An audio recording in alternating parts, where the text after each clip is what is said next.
Geography নিয়ে পড়াশুনো শুরু করেছো এবং মনের মধ্যে ভাবনা হচ্ছে যে জিওগ্রাফিতে তো ম্যাথামেটিক্সটা খুব বেশি মাত্রায় দরকার হয়, তাহলে কি আমি পরবর্তীকালে আমার পড়াশুনোটা এগিয়ে নিয়ে যেতে পারবো?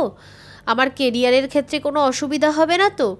এবং অনেক সময় আমাদের আশপাশ থেকে অনেকেই আমি দেখেছি যে যারা স্টুডেন্টদেরকে এটা বলে ভয় দেখায় যে জিওগ্রাফি নিয়ে পড়বি, প্রচুর কিন্তু অঙ্ক আছে, নিস না, এত অঙ্ক পারবি না।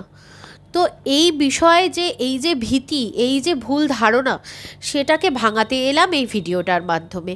ভিডিওটা যদি পুরোটা দেখো তাহলে কিন্তু অনেক স্টুডেন্টরাই যারা জিওগ্রাফি নিয়ে পড়তে ভয় পাচ্ছ অঙ্কের জন্য, তারা কিন্তু এগিয়ে আসবে এবং আমি আশাবাদী যে তারা সবাই কিন্তু জিওগ্রাফি নিয়ে পড়ে একটা খুব সুন্দর ভবিষ্যৎ তৈরি করতে পারবে। তো সেক্ষেত্রে আমি তোমাদেরকে বিষয়টা একদম স্টেপ বাই স্টেপ বুঝিয়ে দিচ্ছি। পুরো বিষয়টা বোঝার জন্য অনুরোধ রইল, পুরো ভিডিওটা তোমরা অবশ্যই দেখো। এই ভিডিওটা দেখলে কিন্তু তোমাদের অনেক ভুল ধারণা থেকে তোমরা বেরিয়ে আসতে পারবে। তো সবার প্রথমে বলছি যে ধরো তোমাদের 11-12-এ ম্যাথামেটিক্স নেই, তো সেক্ষেত্রে তোমরা কলেজে উঠে এবার তোমরা জিওগ্রাফিতে অনার্স নিলে। তো জিওগ্রাফিতে যখন অনার্স নিতে যাচ্ছ তখন কিন্তু তোমাদের ভর্তির সময়তে শুধুমাত্র দেখা হয় যে 11-12-এ তোমরা কতটা মার্কস পেয়েছো। 11-12-এ যদি তোমাদের মার্কসটা ভালো থাকে তাহলে সেক্ষেত্রে কিন্তু তোমরা সহজেই জিওগ্রাফি অনার্স নিয়ে ভর্তি হয়ে যেতে পারবে। এবার আসি যে পড়ার মধ্যে কতটা অঙ্ক রয়েছে।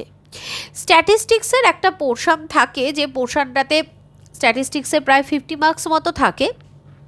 তো এক্ষেত্রে আমি বলবো যে বেসিক কিছু স্ট্যাটিস্টিক্স থাকে, খুব বেশি ভয়ঙ্কর কিছুই থাকে না।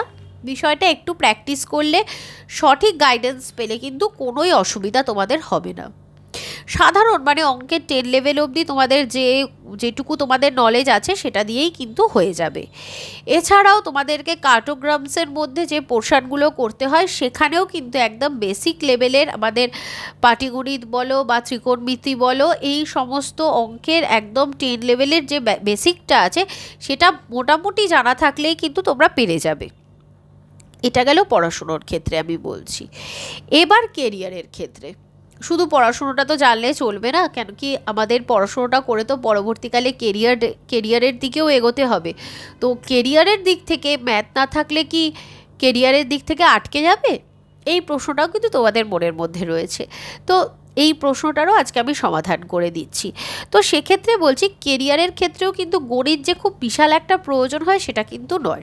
হ্যাঁ, এবার যদি কিছু কিছু আছে যেগুলো খুব হাই স্কিল্ড কাজ, মানে যেগুলো খুব হাই প্রোফাইলের কাজ আছে, সেগুলোর ক্ষেত্রে কিছুটা গণিতের দরকার পড়ে।